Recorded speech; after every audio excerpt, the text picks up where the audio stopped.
Shalom à toutes et à tous. On va parler ce soir, Bezrat Hashem, de l'Ushpizin, de l'invité de la soirée qui est Aaron à Cohen. Et parallèlement, on va joindre bien entendu Moshe Rabbeinu, Alav Shalom, son frère, pour parler finalement de cette combinaison extraordinaire de Moshe et Aaron qui était de manière extraordinaire et véritablement une complémentarité parfaite qui a permis au Bnei Israël de sortir d'Égypte, de devenir un peuple, de recevoir la Torah pour se diriger en Eretz Israël. Quel était le rôle fondamental et profond de ces deux personnages extraordinaires? On va parler tout d'abord de Moshe avant d'arriver à Aaron. Moshe, comme on le sait, qui était souvent, qui a toujours cette qualité qui ressort quand on parle de Moshe Rabbeinu, c'est la hanava, c'est l'humilité. Et en réalité, on comprend pourquoi. Pour recevoir une telle prophétie, que nos sages nous rapportent que personne, aucun prophète n'a pu avoir la dimension de prophétie que Moshe Rabbeinu a eue, puisque il a rapporté que Moshe Rabbeinu percevait la prophétie de manière directe d'Akadosh Baruch Hu, de l'Éternel, et non pas comme les prophètes qui étaient obligés soit par être arrivés à un état de transe ou dans leur sommeil pour avoir une vision, la vision de Yereskiel par exemple, ou avec Moshe, il était carrément comme là je vous parle, c'est-à-dire qu'il avait la prophétie directement claire.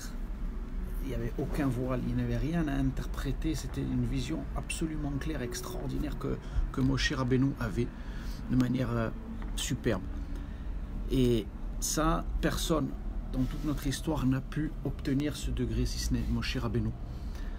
Maintenant, en réalité, on comprend pourquoi, parce que cette qualité de Hanava est ce qu'on appelle en hébreu le bitul, un annullement total.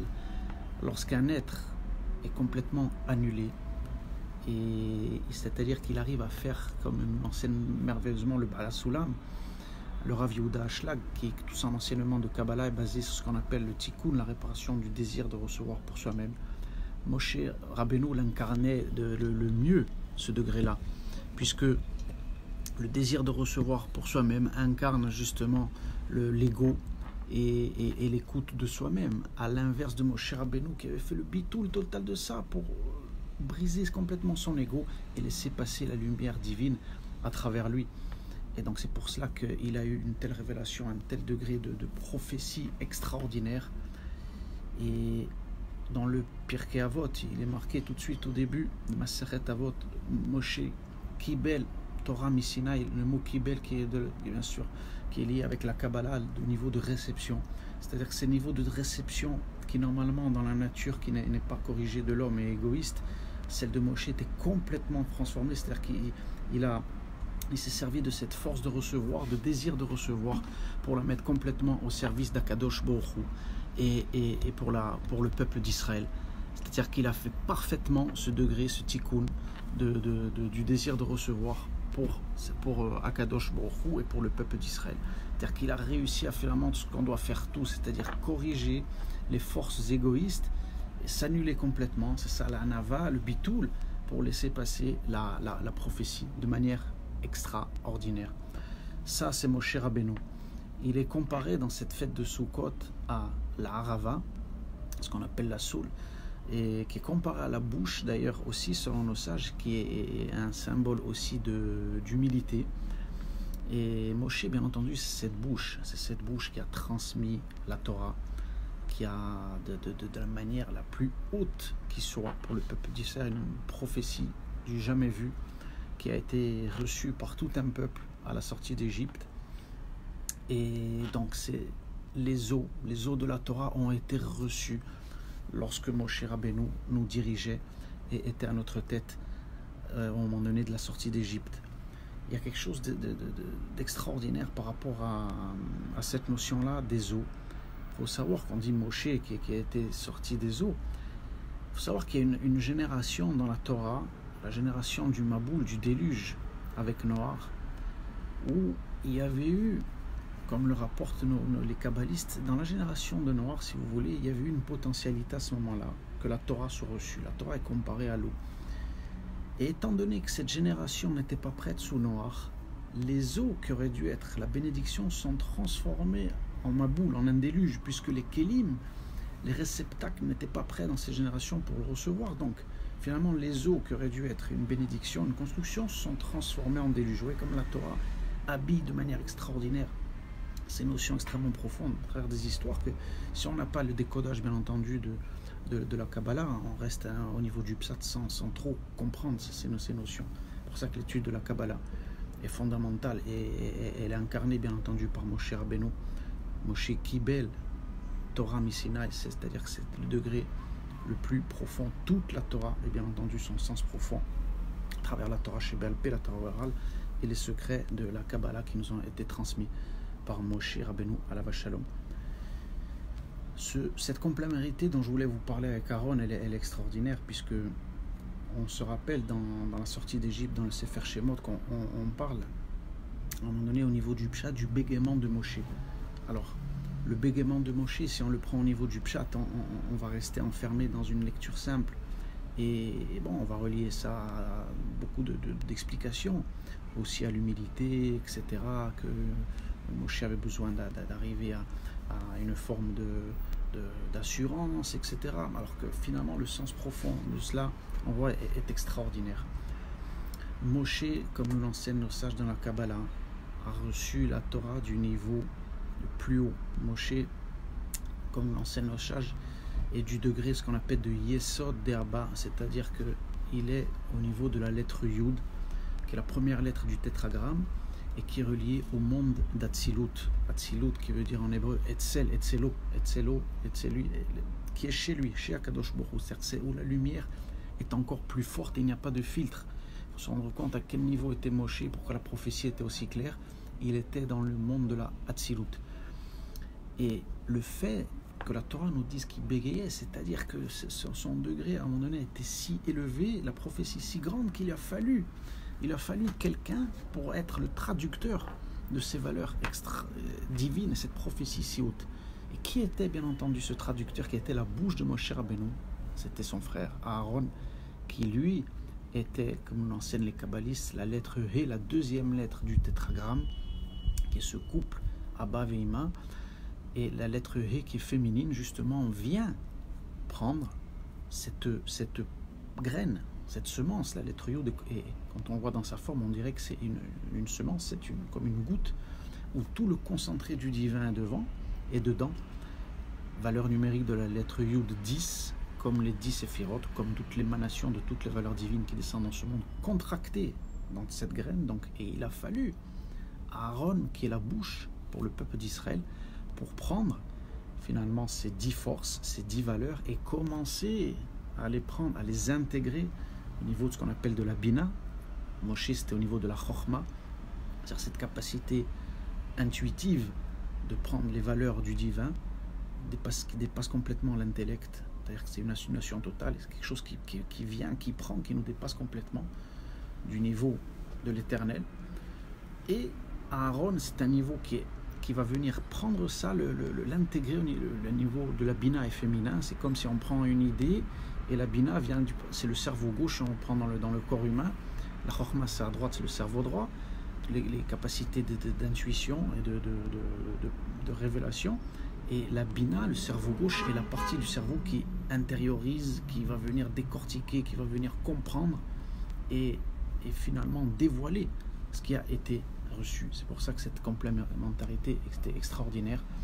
Et le fait du secret, du bégaiement de Moshe, était que il fallait que Aaron, son frère, soit là pour faire la traduction et la mise en détail de finalement toute cette structure, toute cette lumière divine qui était contractée dans une contraction qui était cette lettre Yud, de manière extraordinaire. Et là on apprend quelque chose de fabuleux, parce que on voit que dans toute l'histoire du peuple juif, il a toujours fallu qu'il y ait un Moshe et un Aaron. On le voit dans le Zohar par exemple, lorsque Rabbi Shimon Bar Yochai nous a appris le Zohar, qui nous a appris cette prophétie immense qui va nous délivrer très prochainement, et comme on le sait, le peuple d'Israël va être mérité, va être délivré par le mérite du Zohar Kadosh de Rabbi Shimon Bar Yochai. Eh bien, qui a été finalement le Aaron dans le Zohar qui nous a décrypté ce qu'a pris Rabbi Shimon Bar Yochai, qui est un niveau très crypté et qui est resté crypté pendant des millénaires jusqu'à ce que quelqu'un arrive et nous dévoile tous ses secrets. Le Harizal. Le Harizal, bien entendu, des millénaires plus tard, qui est arrivé et qui a travaillé, qui est rentré dans les secrets de Rabbi Shimon Bar Yochai, qui nous a dévoilé tous les secrets du Zohar, tous les secrets sur la création du monde, sur la prophétie, sur tout était contracté dans le Zohar aussi, comme nous l'a donné Moshe au niveau de la Torah. Donc là, c'est la Torah des secrets qui a été dévoilée par le Harizal, qui a joué le rôle un petit peu de Aaron. Ainsi de suite, le Harizal avait finalement, au niveau du dévoilement de la parole, tous ses secrets, et le Rav Chaim Vital, qui était son élève, était aussi le Aaron. Lui était Moshe, et le Rav Chaim Vital était Aaron, qui traduisait, qui écrivait ce que l'Arizal dévoilait et qui mettait en compréhension et à la portée de tous les écrits du Harizal. Donc on voit que c'est important. À chaque fois, il peut y avoir une dimension masculine qui est incarnée par Moshe, une dimension féminine qui est par Aaron. Et donc les deux vont ensemble, il n'y a pas de séparation. L'un et l'autre avaient un rôle fondamental et important à jouer de manière extraordinaire dans le peuple d'Israël. Moshe Rabbeinu, pour terminer aussi sur Moshe, pour se rappeler quelle route on a, comment on peut aujourd'hui, nous à notre niveau, recevoir cette étincelle de Moshe en nous. Et c'est tout simplement cette lutte que tout homme peut avoir dans sa vie avec ce qu'on appelle Pharaon, Pharaon. Pharaon, la racine des lettres Pharaon en hébreu, c'est l'Afria, celui qui dérange. Et on a tous un pharaon en nous qui vient nous déranger, qui veut essayer de nous empêcher que le divin se dévoile en nous. Et la force de Moshe, qui sont les mêmes lettres que Hachem, si on les permute, nous permet de casser le degré de pharaon qui est en nous, qui vient nous déranger et dévoiler le divin. Cette étincelle de Moshe, c'est ça, c'est la persévérance. C'est pour ça qu'il est lié à la tribu du Netzar, dans l'arbre des Séphirot, Netzar qui est la victoire, qui est la détermination, qui est le degré de l'éternité, et qui a su, par le fait que la nation d'Israël tout entière est née à ce moment-là, nous faire entrer dans un degré d'éternité, de victoire sur toutes les forces négatives. Moshe a fait un arrangement extraordinaire. Moshe a permis un birour extraordinaire, enfin un arrangement. Il faut savoir que la notion de Mitzrayim est extrêmement profonde. Ce n'est pas non seulement, c'est pas des hommes qui sont sortis, comme nous le révèle la Kabbalah d'Égypte, ce sont des noms. Comme il est marqué au début du livre de Shemot, les Shemot, ce sont les noms qui sont descendus en Égypte, qui étaient en Égypte. Et Moshe Rabbeinu a fait sortir les noms. Et ça veut dire qu'il a fait sortir des noms. C'est-à-dire que chaque chose et chaque réalisation et chaque nom qui était enfermé là-bas correspondait à un dévoilement du divin très précis. Le tétragramme, justement. Quand c'est que le tétragramme finalement apparaît de manière dévoilée au peuple d'Israël, c'est au moment donné de la sortie d'Égypte. Donc c'est le nom même, c'est-à-dire que le dévoilement même d'Akadosh Baruch Hu était ce qu'on appelle en Mitzrayim, dans des limites. Il était enfermé, et par le mérite du peuple d'Israël, de Moshe Rabbeinu à notre tête, les noms sont sortis. Les noms, c'était aussi justement au niveau des 12 tribus. C'était aussi au niveau des tribus un dévoilement précis. Chaque tribu. C'est-à-dire que dans chaque tribu, qu'on part du niveau de Réhouven, par exemple, dévoilait un certain degré du tétragramme qui se dévoilait, etc. Yehuda, toutes les tribus dévoilaient une partie du divin dans ce monde. Et c'est grâce au mérite de Moshe Rabbeinu, notamment que tous ces noms, et le degré même d'Israël, puisque c'est la première fois que le mot Am Israël va sortir dans la Torah, c'est au moment donné de la sortie d'Égypte. C'est-à-dire qu'on passe, grâce à Moshe Rabbeinu, d'un statut individuel à un niveau de nation. C'est-à-dire qu'on passe des Avot, Avraham, Yitzhak et Yaakov, au degré national qui est le peuple d'Israël au moment donné de la sortie d'Égypte, avec la réception de la Torah et bien sûr la route vers Eretz Israël. Et ça, c'est le mérite de Moshe Rabbeinu, alav shalom, qui nous a fait sortir d'Égypte à un niveau extraordinaire. Maintenant, Aaron aussi, qui est notre invité de ce soir, avait un degré extraordinaire, puisque on sait, nous rapporte le Avot de Rabbi Nathan, il est dit de Aaron qu'il était vraiment l'homme du shalom. Il y a cette histoire toujours extraordinaire qu'on dit de Aaron que dès qu'il savait qu'il y avait un problème entre deux juifs, eh bien, il allait voir la personne qui était fâchée avec l'autre, il lui disait, tu sais, à quel point vraiment un tel il regrette ce qui s'est passé entre vous, il est vraiment pas bien depuis que cette dispute, tu sais, il a qu'une envie, c'est de te reparler, etc. Et donc il allait dire ça, après à l'autre il disait la même chose, et finalement comme ça l'un ou l'autre allait faire le premier pas pour aller se réconcilier. Donc un degré extraordinaire de hardout de Aaron qui a dévoilé dans le peuple d'Israël, qui était tellement fondamental dans la période du désert, de survivre et de rester unis et d'avoir cette union dans le peuple d'Israël. Ça, toute cette force-là, et qui nous a servi certainement dans l'exil, ça on le doit aussi à Aaron, bien évidemment, qui nous a transmis cette force-là dans notre peuple, de rester unis dans la difficulté, dans les souffrances de l'exil, qui a cette ardoute qui ne disparaisse jamais. Aaron était aussi le symbole du Shalom Bayit. C'était celui qui était toujours là pour que les couples, justement, tiennent, soient toujours dans le Shalom. Car qui mieux qu'un couple permet au divin, à Kadosh Baruch Hu, de se dévoiler dans le monde. C'est la structure la plus importante dans ce monde, qui est la maison. C'est là, c'est un petit Beth Amikdash, ne jamais oublier. Et c'est à partir de là que tout commence, dans la maison. Et Aaron le savait précisément, c'est pour ça qu'il mettait beaucoup d'énergie, nous disent nos sages, dans ce travail-là du Shalom Bayit. Et parce qu'il savait que finalement tous les constructeurs d'Israël devaient sortir bien entendu de l'union entre un homme et une femme et d'un mariage, comme nous le disons tous les matins à la fin de la prière, Altikré Vaneir Ella Bonair. Des enfants ne sont pas simplement des enfants, mais des constructeurs de nation d'Israël qui font descendre les valeurs de la Torah. Donc voilà, finalement ce couple fondamental, extraordinaire qui a incarné Moshe Rabbeinu et Aaron.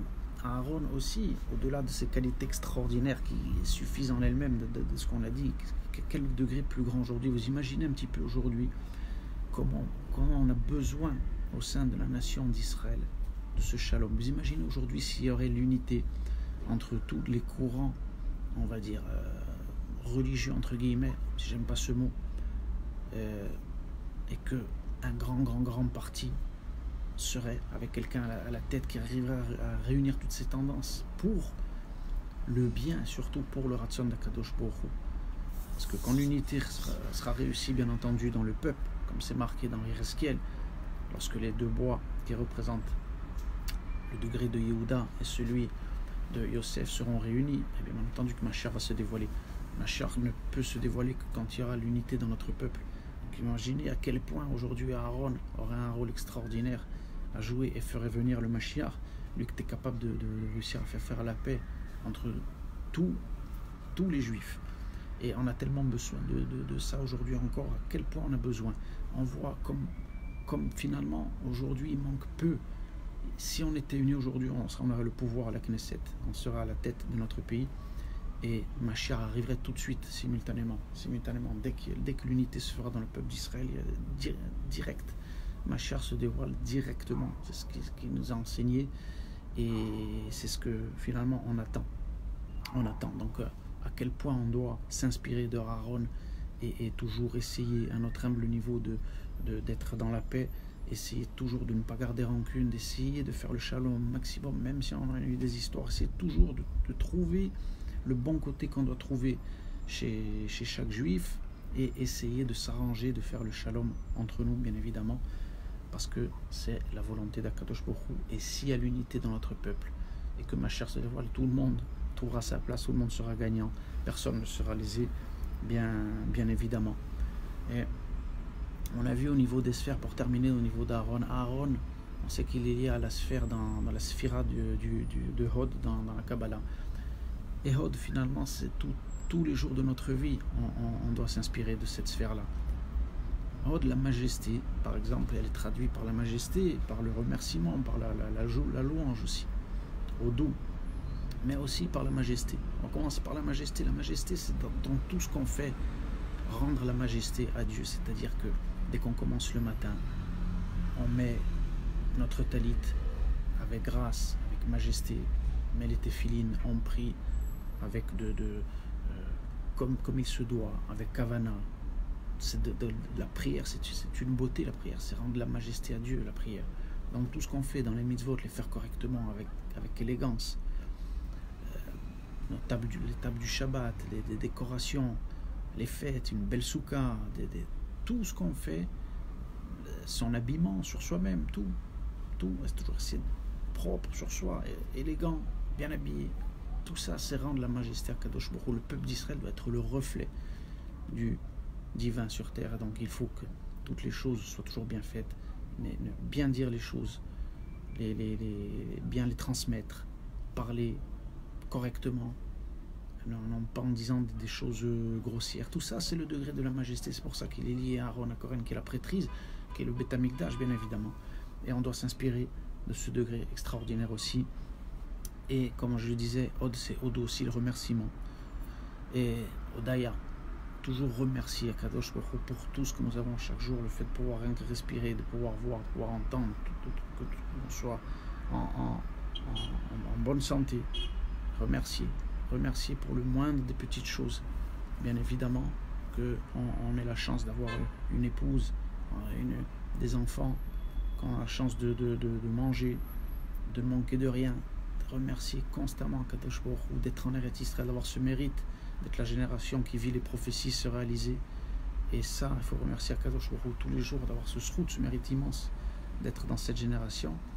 Qu'Akadosh Baruch Hu nous fasse descendre la lumière de Aaron aussi en nous, Bezrat Hashem, par son mérite, et que nous puissions arriver à l'unité dans notre peuple dans cette période de troubles, de tension. Nous sommes sans gouvernement. Je rappelle que c'est marqué tout ce qu'on a entrevu dans Maseret Sanhedrin à la page 97, qu'on n'aura pas de gouvernement pendant plusieurs mois. C'est exactement ce que nous sommes en train de vivre. Donc prions pour que le dévoilement du Mashiach se fasse dans notre peuple, avec l'unité de notre peuple derrière la Torah, derrière la nation d'Israël, pour que Mashiach Tzidkenu se dévoile, qu'on ait plus le mérite de le voir dans la génération. Amen, ve Amen.